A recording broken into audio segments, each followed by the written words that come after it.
युद्ध में परमाणु हमले की आशंका बढ़ चुकी है। अब की बार रूस ने बेलारूस के जंगी जहाजों को एटमी मिसाइल से लैस करने की धमकी दी है। ये धमकी ऐसे वक्त में आई है जब पुतिन कह चुके हैं कि यूक्रेन के रास्ते में आने वाले किसी देश को वो बर्दाश्त नहीं करेंगे और यूक्रेन के लिए वो किसी भी हद तक कदम उठाने से नहीं चूकेंगे।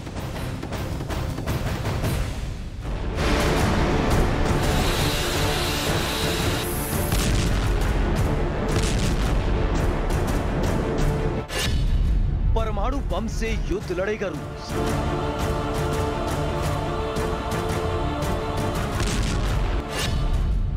एटमी धमाके से बर्बाद होगी दुनिया।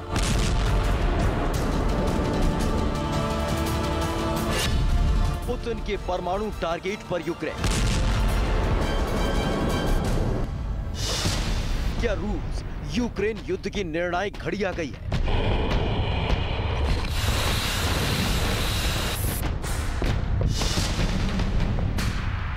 क्या यूक्रेन रूस में होगी आर पार की लड़ाई?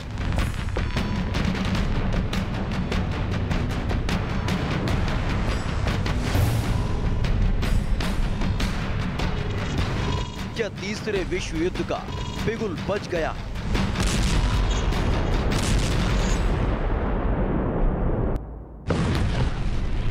युद्ध में परमाणु हमले की आशंका बेहद प्रचंड हो गई है, क्योंकि रूस ने एटमी धमाके का सायरन बजा दिया है। और ये सिर्फ हवाई बातें नहीं है, क्योंकि जो रूस से खबर सामने आई है वो बेहद डरावनी है। यूक्रेन युद्ध के बीच रूस ने बहुत बड़ी धमकी दी है।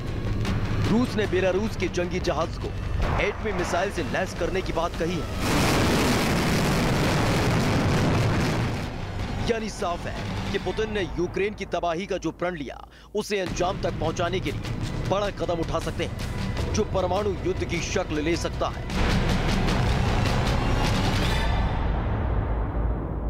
ऐसे भी पुतिन बार बार दोहरा चुके हैं कि वो यूक्रेन के लिए किसी भी हद को पार करने को तैयार हैं, किसी भी तरह के हथियार के इस्तेमाल के लिए तैयार हैं। और ये बात एक बार फिर से साबित हो गई कि यूक्रेन को लेकर रूस में बड़ी प्लानिंग चल रही है। हालांकि बेलारूस के जंगी जहाज को परमाणु मिसाइलों से लैस करने की धमकी को एक्सपर्ट दूसरे नजर से देख रहे हैं। कहा जा रहा है कि रूस अब यूक्रेन युद्ध में बेलारूस को धकेलने की कोशिश कर रहा है। युद्ध में तीसरे देश की एंट्री, क्योंकि एक तरफ रूस अपनी चाल चल रहा है तो दूसरी तरफ यूक्रेन को अमेरिका और नाटो देशों से हथियारों की मदद मिल रही है।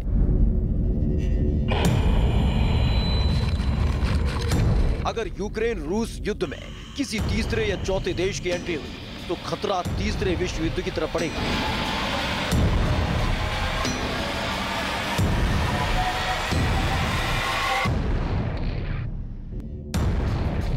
अभी हाल ही में बेलारूस ने बड़ा ऐलान किया था, अपनी जमीन रूस की सेना को देने की बात कही थी। यानी बेलारूस में यूक्रेन के खिलाफ पहले ही मोर्चा तैयार है और अब बेलारूस के रास्ते परमाणु हमले की धमकी दी जा रही है।